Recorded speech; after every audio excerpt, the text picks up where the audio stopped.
La historia del programa Duralex et Lex comienza en 1999 a finales del siglo XX y se confirma como un espacio de análisis y opinión en el ámbito social, académico, jurídico, económico y político, dando voz a todos los actores de la sociedad. Conducido por el licenciado Carlos de la Rosa Segura, con el respaldo y patrocinio del licenciado Mario Croswell, director general de la Oficina Coordinadora de Riesgos Asegurados, OCRA. Duralex et Lex se consolida en este siglo XXI como en el espacio idóneo, donde se analizan los temas de mayor importancia y trascendencia en lo local, lo nacional y lo internacional. Gracias a tu sintonía y preferencia, cumplimos 21 años y refrendamos nuestro compromiso de objetividad, imparcialidad y pluralidad.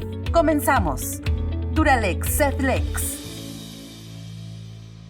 ¿Qué tal, amigos televidentes, a quienes nos siguen por redes sociales? Muchas gracias por el favorecimiento de su atención y principalmente a OCRA y a don Mario Croswell, que nos permite cada viernes llegar hasta sus hogares por el canal 73 de Easy. Pues el día de hoy se cierra un capítulo más en la historia de las Olimpiadas. El día de hoy con una amarga experiencia, creo yo, no sé, es algo que nuestro invitado diga lo contrario, pues no nos fue muy bien en las Olimpiadas, no tan bien como nos ha ido con la relación bilateral Japón-México. Hoy tengo el gusto de contar con la presencia de don Roberto Abe Camil, quien es nativo de Cuernavaca, no obstante el apellido oriental, es empresario turístico y cultural, ha sido funcionario estatal y federal en el ámbito de la cultura, es miembro del Consejo de Cronistas de Cuernavaca, presidente del capítulo Morelos de la Sociedad Defensores del Tesoro Artístico de México, colaborador con varios temas históricos culturales, escritor también, novelista, una novela histórica que lleva por nombre No mirar hacia atrás, y la historia del primer migrante japonés en Morelos, que supongo habrá sido algún familiar de nuestro insigne invitado el día de hoy, don Roberto. Muchísimas gracias por aceptar esta invitación para platicar con nosotros en relación a esta relación histórica bilateral Japón-México. Carlos, buenas tardes, muchas gracias, muy honrado de estar en este espacio, y bueno, un saludo a tu auditorio, y encantado de estar aquí. Gracias. Pues bueno, empecemos, mi querido Roberto, por los resultados estos fatídicos en las Olimpiadas, caray. ¿Cuál es tu opinión? Pues bueno, desafortunadamente no es algo que nos deje muy contentos, porque bueno, es el peor resultado pues en varios lustros, ¿no? Yo no soy un experto en deportes, pero bueno, por lo que sé, pues México no ha tenido la trayectoria olímpica de otras naciones, aunque hemos tenido glorias pues como la del general Mariles, como la de los clavadistas, ¿no? Bueno, se me viene a la mente el box, la marcha, ¿no? El tiro, ¿no? Evidentemente, ¿no? Pero el otro día escuchaba en el radio, Carlos, algo que sí que más que risa, pues me dio un poco de vergüenza, ¿no? Cuando decían que Michael Phelps ha ganado más medallas que todas las delegaciones olímpicas mexicanas en su historia, ¿no? Entonces, pues yo creo que sí es un punto de reflexión, porque México, y no es un chauvinismo, tiene pues todos los elementos para ser una potencia deportiva, ¿no? Claro. Espero que en 4 años nos vaya mejor. Pues esperemos, bueno, ya vamos a cambiar de timón también y de barco. Esperemos que el rumbo sea distinto, que las mareas que nos toquen sean menos tempestuosas, como les tocó en su momento en la historia de nuestra relación bilateral entre Japón y México, que pues data ya de hace muchísimos años, por ahí de los años 1600. Tengo entendido que por ahí de 1610, 1600 y algo, llegó por aquí a un primer contingente japonés a Acapulco. Correcto. En una primera visita, ¿no? Si nos quisieras tú más o menos ampliar el panorama de cómo se vino desarrollando desde allá a los años 1600 a la fecha esta situación México-Japón, porque pues hoy por hoy, vamos, es nuestro socio, somos socios comerciales, nos hemos beneficiado infinitamente con lo que ha invertido Japón en México, en fin. Adelante, querido Roberto. Gracias, Carlos. Como bien lo mencionabas ahí fuera del aire, pues la presencia de Japón en México en el ámbito comercial e industrial es de primer orden, pero nuestras relaciones son antiquísimas. Si bien es cierto que se remontan a finales del siglo XVI, hay que recordar que una vez consumada la conquista, pues parte de la misión que tenían los españoles, que bueno, que parte desde la llegada de Colón a tierras americanas en 1492, es abrir una ruta comercial hacia las Indias.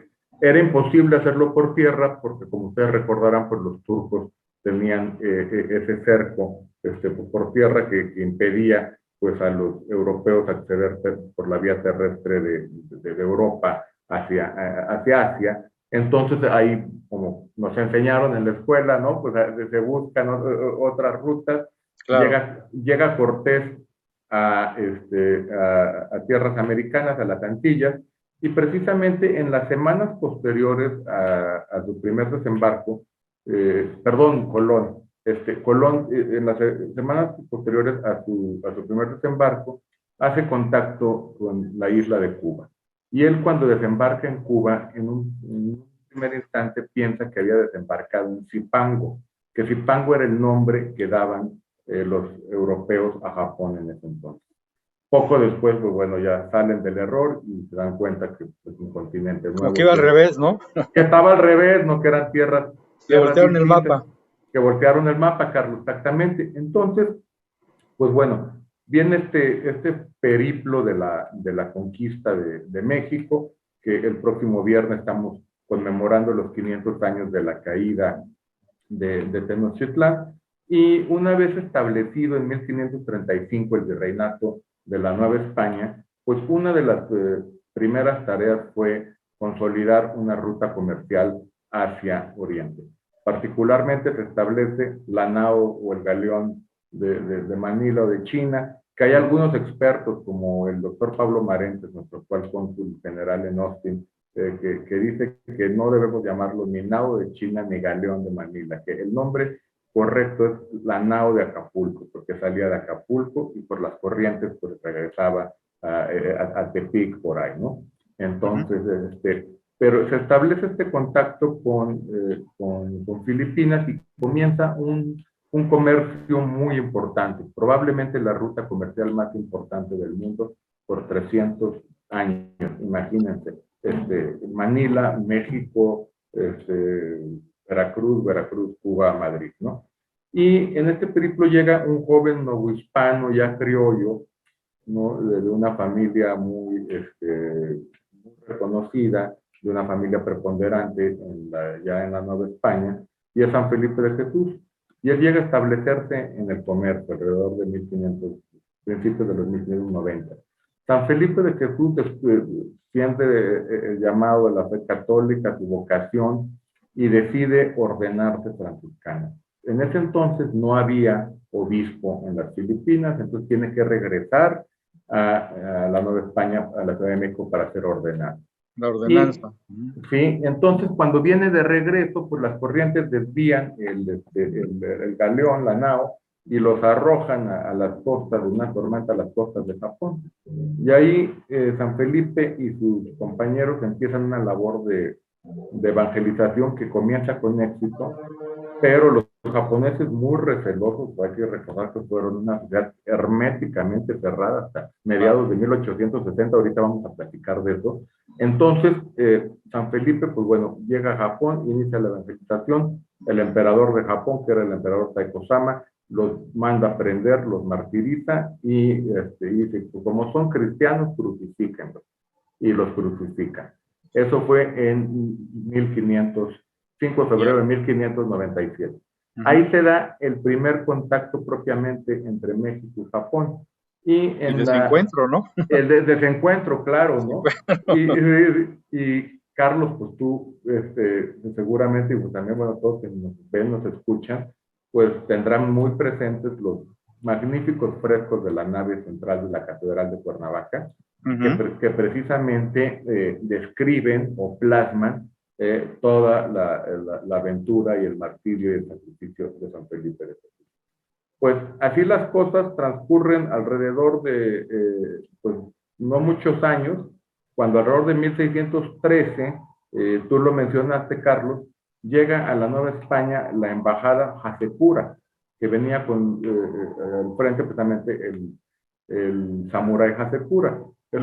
Él era de una familia noble, su padre había sido por cuestiones políticas, había sido ejecutado, y según las draconianas leyes japonesas de ese entonces, los hijos debían seguir la suerte de los padres, pero bueno, a él le conceden una especie de indulto y le dicen, bueno, no te vamos a ejecutar, pero tienes que ir a buscar establecer un contacto con la corona española. Sale de Japón, llega a Nueva España, llega a Acapulco, pasa por Cuernavaca, Morelos, estuvo en el Palacio de Cortés, estuvo con el virrey y de ahí llega a Madrid y bueno, incluso es bautizado en Madrid y pide audiencia con Felipe II. Pero Felipe II no da su brazo a torcer. Muy convencido tampoco, como los japoneses, a la inversa. Exactamente, ¿no? Y Felipe II sobre todo decide no firmar ningún acuerdo comercial ni ningún tratado diplomático con los japoneses en virtud de la persecución que se había dado a los católicos. Entonces, pero ahí queda ese referente, ¿no? Ese referente de contacto y ya un contacto formal, ¿no? Porque ya era una embajada pues, con todos los elementos diplomáticos y todo.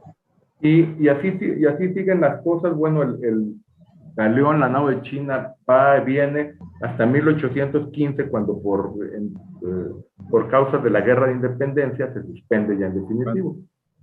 México obtiene su independencia, viene el turbulento siglo XIX, ¿no? Con todas guerras civiles extranjeras, la gran década nacional, todo.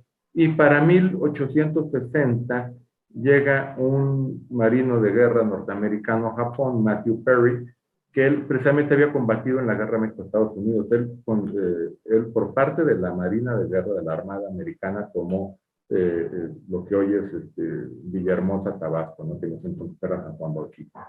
Entonces, ese es un referente que liga a Perry con México.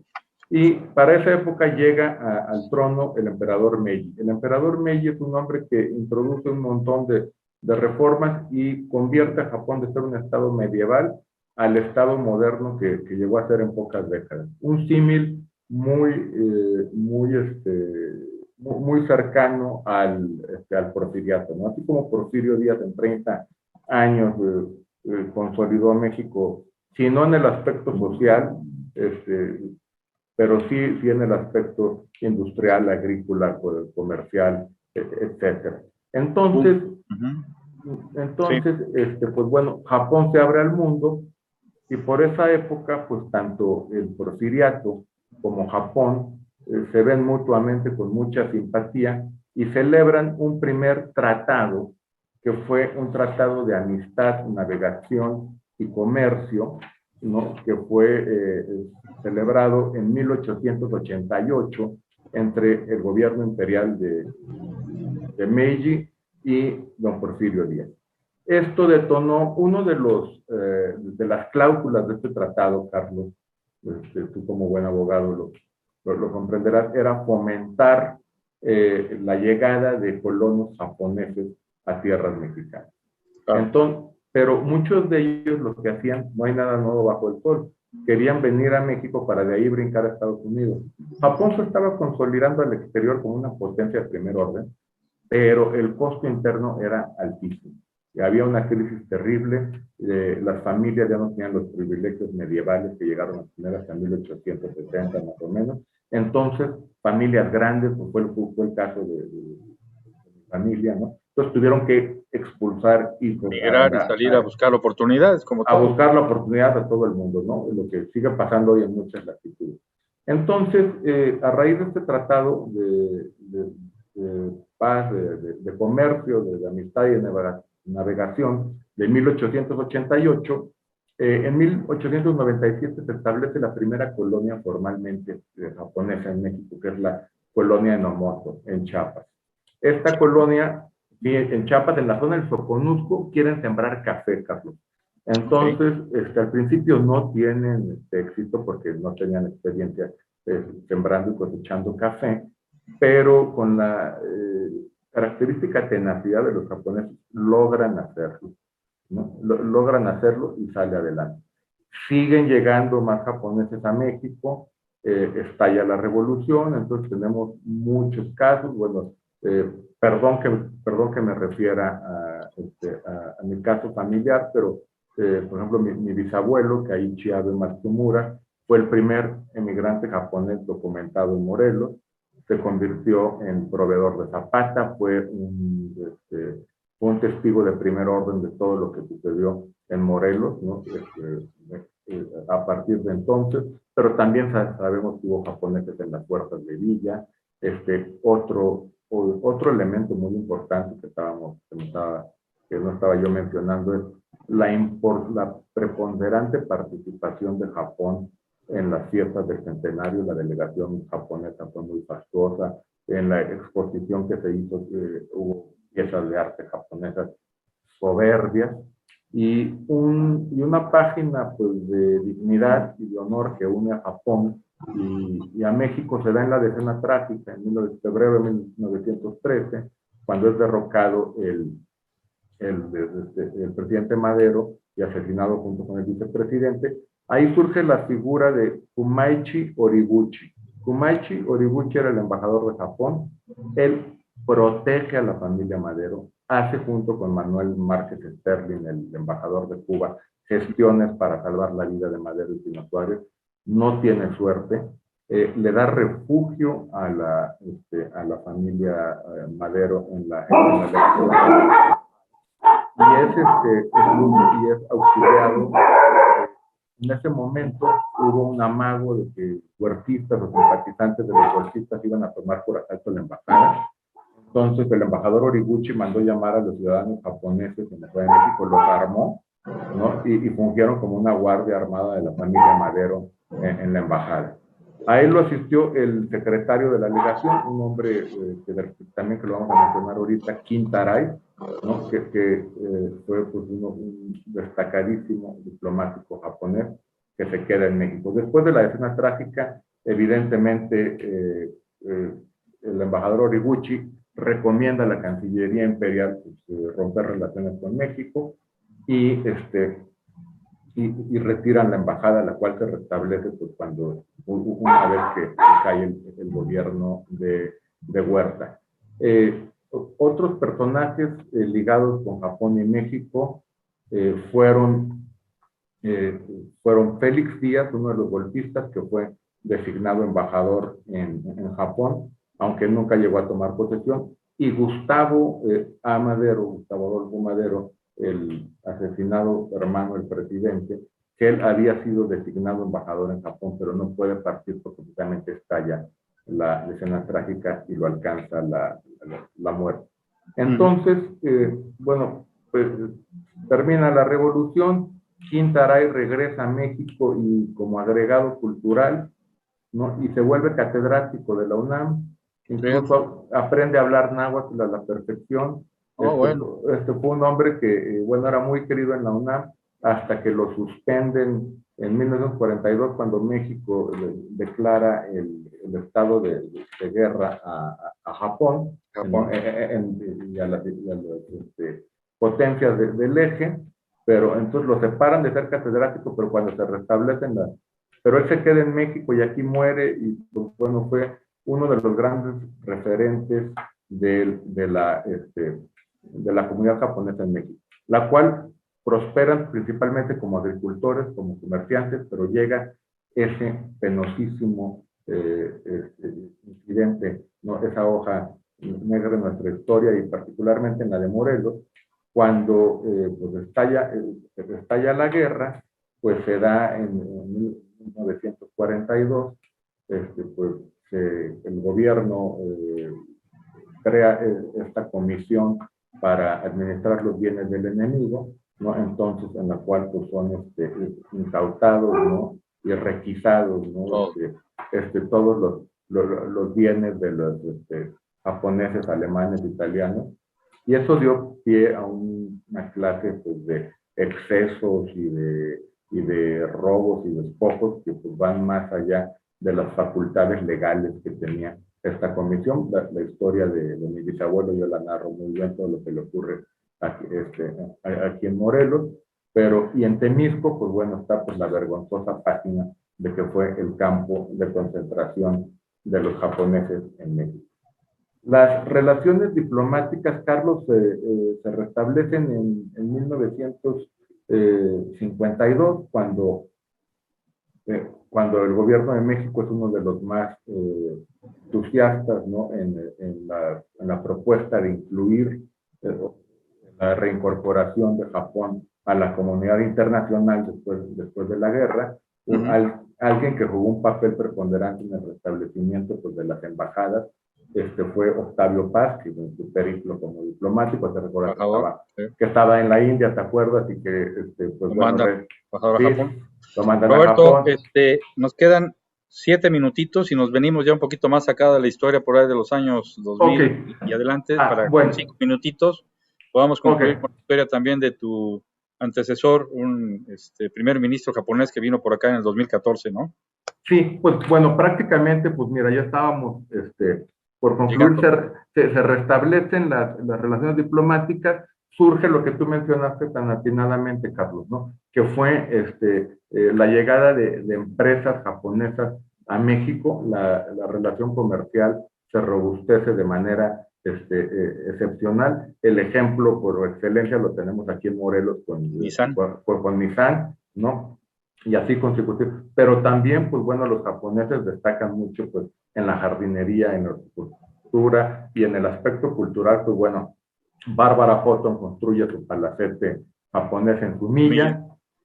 Otro gran personaje ligado a Morelos con Japón, pues fue don Javier Olea Muñoz, ese magnífico penalista, que ¿no? Ese hombre que bueno, que no solo fue un destacado abogado, postulante, litigante, sino también fue secretario particular del gobernador de Veracruz, fue gobernador de Guerrero, fue un escritor de primer orden y fue embajador en Japón. Y él, al ser embajador de México en Japón, él promovió el hermanamiento de Cuernavaca con, no recuerdo ahorita, se me fue el nombre, muy penosamente se me fue el nombre de la ciudad, pero bueno, Arturo Aguirre platicaba ya, hay 2 hermanamientos de Cuernavaca con 2 ciudades japonesas, y pues particularmente, no solo con... Habrá que reactivarlas luego, mi querido Roberto. Habrá que reactivarlas, yo tengo muchas veces con la nueva administración. Yo me apunto, yo voy. Bueno, claro, ¿no? Y sí. Y bueno, y yo quisiera cerrar con la visita en 1997 del príncipe Akishino, los príncipes Akishinos, el príncipe hermano del actual emperador. Con Peña Nieto, ¿no? No, en el 97. 97, perdón. 97, sí. En la época de Cedillo. Viene a conmemorar los 100 años de las relaciones México-Japón, de la llegada de Nomoto, ¿no? Y desde la colonia Nomoto a Chiapas, y curiosamente el lugar donde escoge estar es en Cuernavaca, Morelos, ¿no? Y él, como un experto en cultivo de arroz, incluso al campo experimental de Zacatepec, al INIPAR. Entonces, pues este periplo, quiero concluir, o sea, la importancia de Cuernavaca, ¿no? Cuernavaca estuvo presente al inicio del contacto México-Japón, con la figura de San Felipe de Jesús, con el paso del embajador, del samurái Hasekura, embajador samurái Hasekura, y concluye en 1997 con la visita de los príncipes Akishino a Japón. Pues me quedé con la idea, pues, el recuerdo de que en el 2014, precisamente, llegó por acá el primer ministro Shinzo Abe, ¿no? A visitar a Peña Nieto, familiar tuyo. Sí. Ese dato. Sí, pues bueno, como te comentaba en alguna ocasión, Carlos, Shinzo, un político muy avesado y muy reconocido hasta hace no mucho, primer ministro de Japón, es hijo, bueno, de ya fallecido Shintaro Abe. Shintaro Abe fue primer ministro en la época del presidente de la Madrid, en los 80, y sí, Shintaro era primo, en algún grado de mi abuelo paterno, de Roberto Abe Domínguez, ¿no? Los antecedentes tenemos de sobra para vincular, aparte de todo lo que ya platicamos, a Japón con México y principalmente con Cuernavaca hoy, porque bueno, ustedes, la familia Abe, muchos de ustedes, tú en lo particular, nativos de aquí, familia muy reconocida, honorable. Gracias, Carlos. Y que pues Cuernavaca les debe mucho a ustedes y finalmente pues esta relación vendrá a fortalecer los lazos en los próximos meses y años con Japón, esperemos, ¿no? Ojalá que así sea, querido Carlos. Hay que renovar y hay que reforzar a Nissan.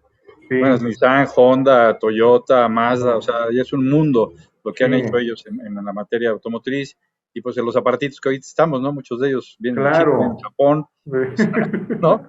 Las marcas de televisiones, de computadoras, de teléfonos, todas son de aquella, del Oriente. No, platicaba también con Arturo Carlos pues la gran penetración que ha tenido la gastronomía japonesa en México, ¿no? Claro. Tanto que, pues bueno, ahora pues el sushi es una de las comidas rápidas, pues, más socorridas de los mexicanos. Socorridísima y que nos encanta aparte, ¿no? Exactamente, sí, la verdad, ¿quién no ha probado un sushi? ¿Quién no es adicto ya hoy a todos los condimentos, ¿no? Sí, exactamente. ¿no? Sí, vinieron a revolucionar muchas cosas y hasta nuestra alimentación, porque bueno, dicho sea de paso, está tropicalizado, ¿no? Si tú vas allá, nada que ver con lo que comemos aquí. No. Me tocó en China comer, dije, a ver, oye, no, espérame, pues esto no es lo que me dan en México, pues no, claro.